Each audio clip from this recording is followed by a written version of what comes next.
Otaku wanna spicing things up a little with a mid center. Ooh. Or maybe a no. Mid Phantom Lancer sucks. I mean, mid Phantom Lancer only really worked against Invoker, during Mm-hmm. that window for a Yeah. while. But even now, it doesn't really work against Invoker because Quasfix is a thing again. Before, yeah, but now no. Maybe I think center wouldn't do too badly against the mid Yeah. PA. Otaku banned out TA, so they might pick a either a Puck here or an Ember Spirit. Or even an Huskar. A Huskar. Oh yeah, with the disarm now. Yeah, Very because I really effective like against the. Slardar. I really like Huskar against these heroes that want to go in. You can Mhm. just disarm. And at the same time, if you bring Huskar down to a certain point of health, you can bring down a Tombstone. No, wait. And there's a protection with the Centaur War Runner. No, it's Also, gonna be they're a gonna Puck. go with Puck. Okay, at least a hero that has the mobility It to. doesn't win the lane against PA though. Yeah. Again, an automatic pick for Okay. Dragon Knight against Puck. Okay. So it's gonna be a safe lane PA. Yeah. And Centaur will be going up against the PA as expected. Actually, this is a mid starter. That's Nico. Oh, oh, oh, okay. Unless the mid laner was really Peos, then we got debated last game. Oh yeah, oh, Because yeah. if Nico was the off laner, they just decided to play with Tidehunter in mid. Because 'Cause, it was just so good yeah. for the matchup. But I do think that whatever lane setups NCGC goes with, they're gonna win all three lanes. Because I really don't see any winning matchup for I mean, for Centaur Otaku. against PA, that's probably the only possible. Well, you're not stopping PA from farming. That's You're true. definitely taking the lane, but You you're can not gonna threaten. stop. Yeah, you're not gonna stop True. PA from farming. But the thing is, there's an Undying Good point. to address the Centaur War Runner. I find it weird that they pick Centaur War Runner into an Undying. That is also a good point. But I But mean, it was okay. I mean, the Tombstone disengage plus the extra magic damage which they were lacking yeah, as well. Plus good follow up for the yeah. puck But I as do well. like the fact that you can get away from the Tombstone. But again, you have to consider the laning stage. Although it's not as a I mean, it's not effective to really take advantage of the fact that you have a winning matchup in this patch, but it's more of a at the very least get your lanes right. So that's gonna be the draft. For me, I really favor NCGC's draft a lot because of the fact that they're all gonna win their lanes, and there's no stopping from there's no stopping PA from farming. I agree with that. Otaku have to play out of their minds Yeah. for them to have any chance draft wise. Hmm. And last game, mechanics they weren't really keeping in step with Yeah. NCGC unfortunately. But I So think we are ready. the question is, can NCGC really pull out? I mean, Otaku they really pull out a miracle here and force out the game 3? Let's answer that question by heading in right into the game. There's a pause here for Super Dax But fixing up the mic, but we can introduce the yeah. players. Meanwhile, we're gonna introduce the teams. We have Otaku on the Radiant side, Aqua as the Phantom Lancer, Haruna playing the puck, Super Dax using the Centaur War Runner, Bam as the Grimstroke, and Nitsu on that Husk. On the side of NCGC, we have PLs on the Dragon Knight, Nico on the Slardar Young Gods, playing Phantom Assassin HPL, with that Undying and John, with that Rubik. And as we see the lane setups being made, it's gonna be an aggro trial in here on top lane first for Otaku. 30 seconds to battle. I mean, at this point, you're just waiting for the course on NCGC side to show. But Rubik's not gonna get any info on that bottom lane. I mean, the Phantom Lancer is not gonna get any info.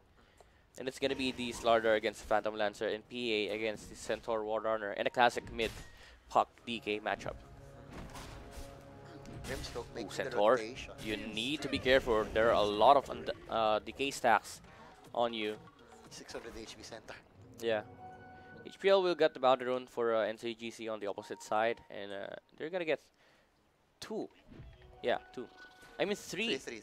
Slardar actually managed to steal the boundary rune away from PL. Well, PL didn't even manage bother contesting. yeah, he knows that if he decides to go against Slardar and Rubik, he's gonna waste a lot of regen tag team being used here by Nitsu. But that's a very tanky Undying. Look at that, he's barely There are taking a any lot of damage. HP in this Undying.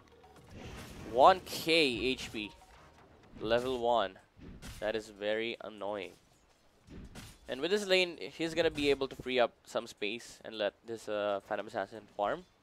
And Supatax is gonna have a lot of problem in terms of dealing with the Undying. Although at some point when they have the level 3, there's still a kill threat on this lane for Otaku. And Undying, he'll eventually run out of mana as well, and Yeah, Center but there are has 3 mangoes on this guy. has a lot of regen as well. 3 mangoes also on the Yep.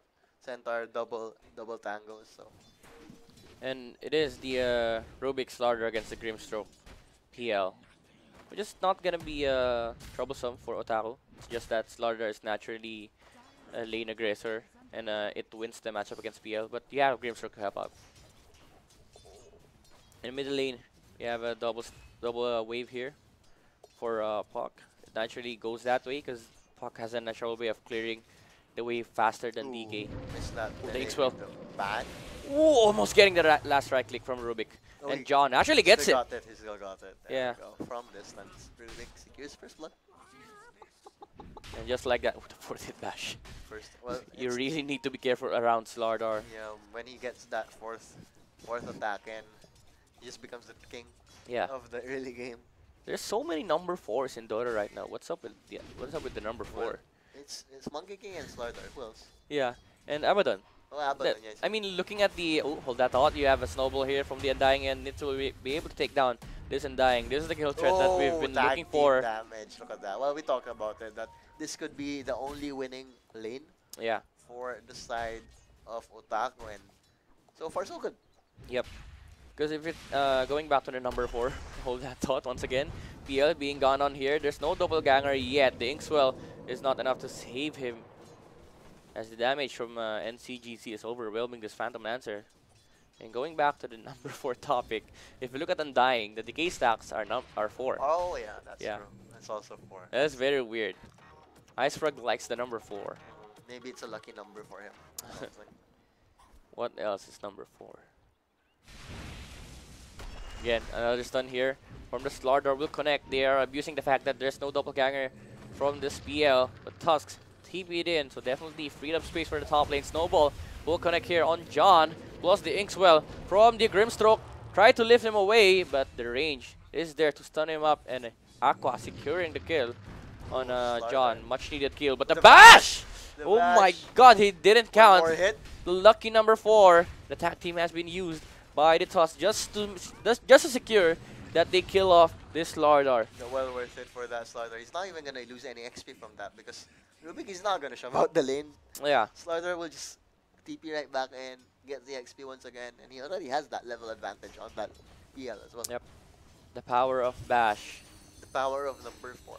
I think it's very annoying that you don't see the counter in yourself. You need to check on Slardar Oh yeah, to yeah. see that whatever Maybe stats they'll he change has. it. Maybe they'll change it. Yeah, they should change it because you don't really know the duration for yourself. Because it's really hard to just, at least with Monkey King, you know exactly Yeah. when that Jingu is gonna prop. Well, you can prop. count the hits, but you don't know the duration. That's true. Because I think it lasts forever. If I'm not mistaken, unless he hits another target. I'm sure they'll. I'm not really entirely sure about the mechanics of the bash. But there's a snowball here. Onto the Rubik, just save himself. Nice ice shards blocking off the path of Slardar.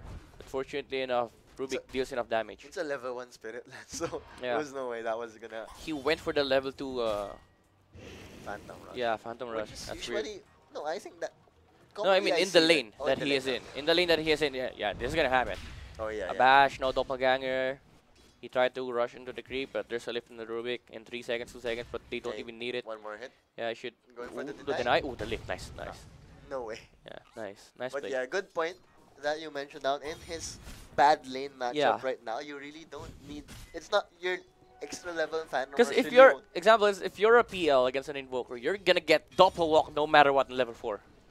Because you're gonna be facing against a level 2 quas, level 2 Wex, and the Tornado is gonna effectively set up a combo for a EMP.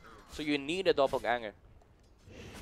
Despite the aggression of the Centaur Warrunner, PA is doing fine. Yeah, again, we talk about the space being freed up by the Undying. He's just gonna tank the damage overall of Centaur and the Tusks. Ooh, he's Might actually get the kill here on Grimstroke. And bam, another stifling dagger one. Ooh, the ice shards. It doesn't really block the path of Young God, but he managed to juke it out in the trees. But he can blink out. But the Grimstroke, nice play there, hiding behind the trees. And Rubik actually was taken down in the bottom lane. But Nico securing a double kill on that bottom lane with that rotation of the puck. And the DK, again, you can really never stop the DK from taking down your tower as the puck. And this is the first siege tower creep of the game, and that is a value siege creep right there from the Dragon Knight. He can tank tower, he doesn't really care, so that will be a dead tower in very, very short while. And like we said, the PA is not being stopped by Otaku from farming. So technically winning all 3 lanes, even at this earlier stage, you can really say that NCGC has managed to pull off a 3 winning lane setup. Much like the last game once again. Yeah. I mean, from this point on, it's going to be problematic for Otaku to deal with the Phantom Assassin. And their lineup, it's not really like a damage-heavy lineup. Yes, they have the Centaur Burst, but it's not going to be enough. Yeah, the damage is coming from the Phantom Lancer, but the problem with the Phantom Lancer is that if DK decides to go for a Radiance, the Phantom Lancer is really useless against Radiance. Yep, that is true. That's what Secret learned from Virtus Pro. Once you stealer. get that Radiance up on a certain hero, suddenly your level 25 Phantom Lancer with 6 items is useless. Because you don't want to buy a game. Plus a Crimson Guard. Also. Radiance plus Crimson Guard basically deletes the Phantom Lancer from the game. You're just an annoying mana burning hero that doesn't really do that much damage. You do damage for like the first part of the fight. Yeah. After that, you don't do anymore. Hello, Face Boots. Activated waste boots. Like the passive face boots just live for like 2 weeks or something. Yeah, because Icefrog realized that it can be abused in the lane, but he let go of the fact that the chasing hero is much better than the victim, because you can't phase out while you're running, but he can phase while you're chasing. Yeah, That's very annoying. And that was the fact. Yeah, that was the fact that has been abused by professional players, that you can't run away from a face boots. That's true. The chase just continues. Yeah. And with movement speed getting reworked. So many face boots. Well, I think that it is the way to go, considering that all the heroes on the Otaku side is gonna be running away from you, and none of them are natural face boots carriers. Plus, with the exception of Tusk. The armor really works out as well. Yeah, and a kill here again. Just tanking the gank for PA to have a very good life. And he was there. He even has a salve still available, so not really threatened by any means here. A double raid up. Wraith Band is up for the Phantom Assassin. But PL's making the rotation as well. On the top lane. And Tusk will be trying to save Central Warrunner here, but it is too tanky, so NCGC won't go. Oh, the bash once again. You need to count those counters. And Haruna will try to dodge that asset with the phase shift, but Nico baits out the right click and just walks in and gets the kill. And look at this. Look at that. Guaranteed 4th hit. Yep. You can really set it up against your enemies. Just hit, wait for a target, bash him up, stun, amplify. That's just the basic combination for the starter. And what is annoying about that is that you can hit the jungle when you have a blink. You can hit the jungle for 3 strikes, blink in, stun, bash. Yep. That is very annoying. POs here being gone on by 2 heroes on the side of Otaku with the snowball. Stampede has been used. They're just gonna catch the Rubik here. And that's just a support. Yeah. And ooh, Hawk going in, but the stun is here from the Dragon Knight. And you still have the Undying on the backside. The silence is there, but Slardar teleporting in. They need to back off Otaku.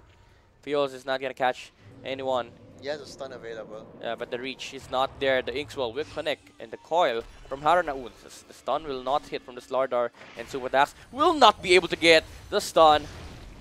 And the Grimstroke has been killed off by this Phantom Assassin, and the Centaur Warrunner still not being able to get that stun off as he was killed off by the Phantom Assassin. Triple kill for a Young God, and Puck still trying to dish out some damage.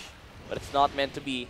The damage is on the side of NCGC as Nico once again takes down this puck. And the Phantom Assassin Police Department reporting for duty. That is the nature of the Phantom Assassin. You TP to lanes that you can clean up, and you don't really join team fights unless you can get those kills. Because it is not the it is not the type of PA game. Hold that thought. Bam! One more right click. Ooh, nice nice disengage from the Phantom Assassin as he wants to dodge the ink swell from the Grimstroke, and that's another kill for him. Dominating streak already for Young God. That was like a freebie. Like he like asked for a food delivery, went right in front of him. Well, he was checking whether or not NCGC has gotten the boundary run in the bottom lane, but PA was there ready for the snatch or the steal from the Grimstroke. Once again, PA. Here comes the Slardar. Look at his counter once again. If he has 3 charges on that hit. Will he go for That is very annoying. You have to check Slardar every time you see him to see if he has 3 hits. But there's a coil being used by Harna. He's just gonna wait it out. The Inkswell is there from the Grimstroke, but the reach is not there. Ooh, the bash! Damage! Stun. So the silence is there from the Grimstroke, but again, Harna. This is annoying for the puck. Can't really get away from the Slardar. And chasing still. Look at this From Nico, look at this man indeed. The bash once again. He was hitting the range grip for 2 times. As long this guy. If you play Slardar with a semblance of any calculation, you can just make so much plays. Yeah. And looking at this game, I'm gonna play Slardar later. And Nico once again just chasing. I don't need the blink dagger if I have face boots. Also, just imagine Slardar with the passive face boots on. It would have been OP. It's a good thing that it has been reworked. RIP passive face boots. You will not be missed. You will not be missed indeed. But if you're Otaku, you're just running away from a Slardar. And the Dragon Knight plus the Phantom Assassin are getting so much space to the point that PA is now on the top of the CS board. And I mean, Battle Fury will be up in very good timing for the hero as well. Yeah. For sure. And the thing about the lineup of NCGC here is that it continues on scaling. You have the objective taking capability in terms on the form of DK. You have the team fight presence with the Undying and the Slardar, and you have the pickup capability with the Blink Daggers that are gonna come. Yep, and there's one. But that's Slardar is alone here, so he has to be careful. Okay, they found Stampede, but the blink out. Oh, they but found the coil as well is gonna break it. But the silence from Grimstroke is there. But the movement speed, yeah, the water movement speed. He knows that he can get out once he gets in the water and swim. Swim, little fish. Speed. The elemental patch, ladies and gentlemen. We Pokemon now. Slardar is in such a good position right now. I mean, patch-wise. Slardar is a water type hero. Yeah, exactly. And he gets out in the Slytherin and he catches out the Phantom Lancer, and another bash coming in, and with the help of the Centaur Warrunner was able to get another stun, but the Doppelganger is there. Nico might have overextended himself, but the movement speed once again, the silence is there from the puck. They don't have any more lockdown. This is a 1.8k HP Slardar that has been running around since minute 10. He's just been single-handedly creating the space for him. Yeah. He was just like, yeah, go do your thing, I'm just gonna chill and farm, take some objectives, and again the bash. Look at the damage on that bash. How much damage was that? Jesus Christ. And Centaur? Yeah, if I'm not mistaken, bash damage is even amplified by the corrosive haze. Oh yeah. It's physical. Because it's physical. It's physical, yes. And there's too much physical damage on the side of NCGC. And they're taking the first tier 2 tower in the bottom lane. Oh, Slardar again is 1v5ing the entire Otaku squad. And Aqua, he might be able to finish off the Phantom Lancer here, actually being stolen by the puck. But again, it's just the Slardar who's making so much space for NCGC. Easy bot tower for NCGC. And look at the Phantom Assassin. He's now having the time of his life. And this is like a PA without the Desolator. You know that Desolator is going to be coming up. And the Desolator corrosive haze, need we explain more? There's so much damage coming in from the NCGC squad, and Slardar, very annoying for Otaku. They need to run away from this man. Every one of them needs to run away from this man unless they're 1v5ing him. I mean, even that value Blackstone is gonna go so much for Yeah. them as well. And looking at the game right now, the puck has not been able to do anything in this game. That's why it's really weird. It's really weird for me that teams like to pick puck just for the nature of the matchups.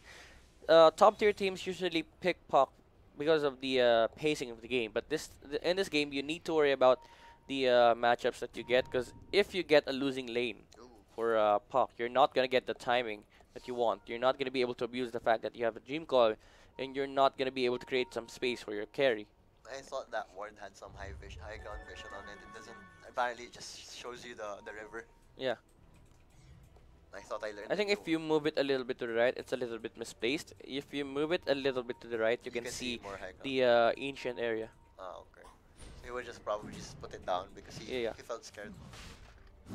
I think it's easy to spot if he moves it a little bit to the right, as they only just need the vision to get the information on Rosh. And as I say that, they know that NCGC is doing Rosh right now, but the damage is not there from Otaku. The snowball is in, but the Aegis has been snatched by Nitsu. A very good dream call here from the Puck, and a very good team fight for them, but the damage, they lack the damage! Dragonite will kill off this Tusk, and a dying is just gonna chase this Grimstroke, and Nico will hit the stun onto two heroes. The Phantom Lancer was not able to do anything, although the Rubik has been taken down, but this is a team wipe. From it's just funny to me that they still have no damage over to the cores of NCGC. You only kill the Phantom Assassin if Roshan does the work for you. 2 words, breathe fire. Yeah, So the much damage reduction. So much damage reduction. They're not doing. PL has no items, so those illusions, you just breathe fire them. Oh. They're useless. I'm not sure if you want to do that. There's an Amplify coming in, but the TP from Puck. And Nico with the discipline is not going to go for that play. Ooh, it's going to be rewarded very quickly. But that team fight was on the back of a very good initiation from the Centaur Warrior plus Snowball. But they were inside a pit And that Slardar can utilize to choke them out and use the sun onto 3 heroes. the Stampede came a bit too late, so his teammates couldn't get into position Yeah. to follow up that pretty decent stomp. Ooh, the damage from this Slardar. This is gonna take down this Grimstroke. And again, he's charging up the attacks. He's just using the neutral creeps And I like it. to get to 3 hits. Pure armor reduction, medallion of courage. Yeah. Again, look at this Slardar. He's just using the creeps He's always to at get 3. to 3 hits. And amplifying a hero. Right click once more. Stun. Oh, he doesn't need to stun. Stun again, another bash, bam. That center can't even move. Yeah. If you see a Slardar and he manages to land a hit on you, prepare to get away from your keyboard and get a cup of tea, or Cup of coffee. read a magazine, or watch Netflix. Because Because you're gonna be permanently stunned. that centaur, tanky as you are, it's not gonna do anything. Yeah, and you don't really reduce the damage of the bash because you don't really have the armor. 200 gold away from that Desolator, medallion of courage, corrosive haze. Yeah, Where is your armor, And Otaku? it is getting scarier for Otaku, because once this Larder gets to level 20, there's a 30% lifesteal, and once if this game goes towards the late game, there's a plus 350 bash damage from that Slardar. Ooh, the coil will connect. Actually, it goes through the Shadow Blade now. But they don't have detection. Yeah, they don't have detection. I mean, the Grimstroke is way too poor right now. Yeah, Look at his items. he only has boots. It is very disappointing to see. Grimstroke is usually drafted to establish lane dominance. And lane dominance he did not Yeah. establish at all. I mean, you can't really blame him. He had a PL core. yeah. Usually, if you pick Grimstroke, you're gonna pair it up with a core that can really threaten the opposition. Heroes like PA, even the occasional Slark. Actually, Slark and Grimstroke is a very good duo. Well, heroes that have like a gap close early on. Yeah, and a way to disable the enemy and PA. I believe that's crit on the puck because I saw his HP got deleted. And another bash. Not long for this world. Jesus. He almost one-shotted that Grimstroke. This is Snowball from the Tusk, and this is the death of the Slardar as he has no friends and he has no mana. It's crazy how He has no route to it's escape. just so crazy thinking about how Slaughter is making so much space by himself. Yeah. That is by himself. It's not even great. It's not even space. It's threatening the opposition. Space is usually done just by forcing reaction. This is just killing off the heroes on the side of Otaku. Actual threat. You have Rubik being killed off by the Phantom Lancer here. DK is gonna stun the wrong hero. It's the wrong guy. You need to turn around. Yeah, they found the PL, but there's another doppelganger. But yeah, they're picking him out. And the Tusk is gonna fall with the stifling dagger from the Phantom Assassin. The soul bind is there, plus the silence. A nice amount of damage coming in from Otaku, and this is gonna be a punish from Otaku. The overextension of NCGC. They thought they can get the PL kill, although okay. The poison. Yeah, damage. the poison from the dragon. Oop, Hawk has a blink dagger. And here comes the starter again. He can chase. This guy He's is not very stopping. speedy. Can he bait out the stun? Okay, he's gonna walk it out. Ooh, almost. He Has a doesn't blink have and the 5. He doesn't have the force attack as well. Yep. Haruna doesn't have any vision. Oops, if he commits the orb or even a blink dagger. Ooh, the nice play reflexes. from Haruna. But DK is in the back lines, but he's gonna jaunt out. There's a Central Warder in the lane, so he's gonna spot out whenever DK comes in. Oof, here comes the Radiance. Oh my god. I think that's the recipe on the courier. If I'm not mistaken. Yes, it is. Yep. And it's gonna be a 4v5 for quite some time. I mean, it's been 4v5 for a while. Well, it's 1v5 for a while. It has been the Slardar. That The is story true. of the game was Slardar versus the world. And it was just PA farming, DK getting some stunts here and there, Rubik lifting some heroes, and dying using the ultimate for no reason. It's the Slardar who's been the menace on the side of Otaku. PA doesn't really want to fight until Whoop, he DK. gets that black bar though. Gotta catch off the puck. And both of the heroes on the side of Otaku that are dead have no buyback. So this is an easy tower for NCGC. And the Deso is complete on this Phantom Assassin, and the BKB is coming as well. This is looking a pretty grim game for Otaku. For the Grimstone players. Yeah, for the Grimstroke. And they're knocking on the front door of the tier 3 towers of Otaku, and none of them can really defend. If they decide to defend, there's a Slardar jumping in, bashing you, hitting you, stunning you, amplifying the damage you're taking. There's no answer on the side of Otaku. Especially with Tombstone as well on top of everything, of all the problems that Yeah, Otaku there's an already S and Y, and this Slardar PA blinking in. You don't have Aegis, you don't have immunity, but here is the Slardar. You have friends. And the coil will be committed by Puck, but to no avail. There's no damage follow up in the stolen coil from the Rubik. Will be lishing the Puck. You have nowhere to go as godlike is already this DK, and that is the game. Team wipe for NCGC, and a 2-0. A clean game from them and a very strong showing here in game 2. a much cleaner game than in game 1. Yeah. Game 1, they had these holes that Otaku were exploiting one way or another, but this game, the PA just dominated. Slardar PA, mostly the Slardar. Slardar definite MVP. Nico was the MVP in the game 1 as well. I actually have one phrase for this game. 1v5. 1v5. It is the story of the game. It was Slardar the entirety of the game, making space for Phantom Assassin. Because we've said that Phantom Assassin needs to catch up. Because it's gonna be a hard lane for him since he is against the Centaur War Runner. Undying needs to step up in terms of tanking the ganks for the Phantom Assassin. But again, the space created by the Slardar was enough to